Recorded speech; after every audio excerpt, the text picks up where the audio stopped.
So we're going to look at the Action tab here. So the Action tab is blue, and it gives us the ability for the robot to move backwards and forwards and to turn.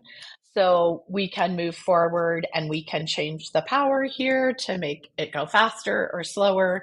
And I can decide how long I would like for the MBot to move.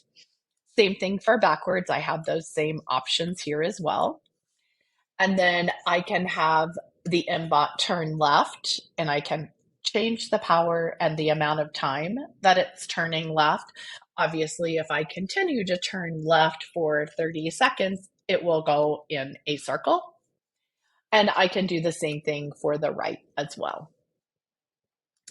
And then there's also an option to move forward at a power, but notice there's not a time here, so the robot would continue to move unless I drag down stop moving. Otherwise, it will continue to move. And then there also is left wheel and right wheel moving. So again, it can move in it can spin in a circle if it continues to power at the same speed for the same wheels.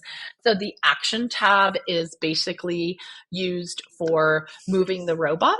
So when you're moving the robot forward, backward, left, and right, or in circles,